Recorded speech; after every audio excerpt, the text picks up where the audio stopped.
As we continue to consider this challenge of John's message of practical repentance on us today and how we do church and how we do mission, we start to see that John the Baptist's message challenges our ministry approach in church today. And I've raised this question of how do we love unconditionally but minister intentionally? And I've started to suggest that maybe the way we do that is, rather than doing ministries to people, we actually do life together and invite people to come and share life with us. And all of this brings this challenge of our theology of the poor and liberation theology. And I've shared how this is about, the liberation theology says there's a message of freedom for all. It challenges oppression, it challenges our cultural approaches and interpretation of the gospel and our beliefs. And it believes that theology should be backed up by action. And on the face of it, this appears to match John's message. However, liberation theology assumes that this will challenge the economic and political beliefs, and it seeks practical involvement in society. And I want to ask you the question of whether that's actually right. Much of liberation theology, and where maybe for me it goes off-piste and it starts to go wrong, is where it actually rises up into some form of revolutionary rebellion against society. Because the message of Jesus and the message of the early church was a message of peace, that they lived in community and they loved in a way that transformed lives, but they didn't actually challenge the Roman system. They didn't actually challenge the Roman authorities.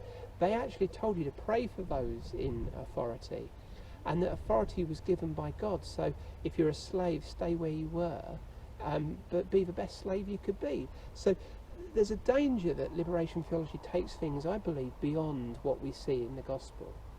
However, it does still challenge how we do life, particularly in the UK today. And I often hear Christians today talking about challenging political policies. And often I can see, in the political debate, there's socialist politics coming out. And you only have to go onto social media to see that if you dare to disagree with someone who's got quite a socialist perspective, there's almost like there's a hatred for anybody who could believe anything different to what I believe as a socialist. There's lots of challenges within our society about how we as a church and how we as believers respond to the injustices we see in our society, how we respond to the needy and the poor and the broken in our society. I think you couldn't do better by look back at some historical examples. And a historical example that challenges us is the example of Dietrich Bonhoeffer. Dietrich Bonhoeffer was a German theologian who, pre-Second World War, had become a pastor, and along with some others, that they started a new church movement that was about challenging the policies of the Nazi Party, where these were anti-God, anti-Christian, and heretical and demonic. And so he and a group of other pastors began to challenge this. And Bonhoeffer is famous for part of his work on theology. He's a theologian who's read by many people.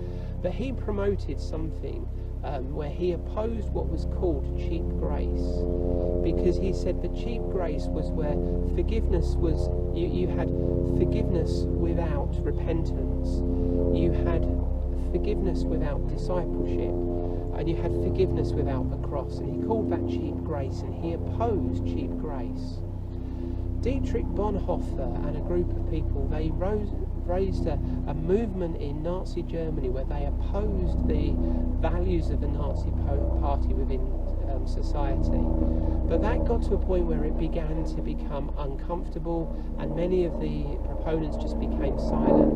And Bonhoeffer actually, he became what was in effect a double agent, in order that on the face of it he could spy on churches, but the reality was he was helping Jews to escape from Nazi Germany. And he took his faith to a point where it took him into action, where he opposed the cultural norms but in a peaceful, practical way. He was caught and he was imprisoned, and he was then sent to Buchenwald concentration camp, where on the 9th of April 1945 he was hung and executed.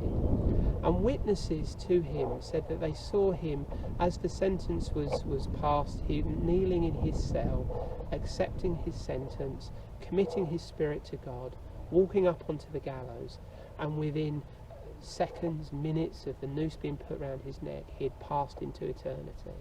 And the witness of his life and his death spoke of a man who was prepared to live out his faith and challenge in practical ways. That's an extreme example, but it's an example that today should challenge us.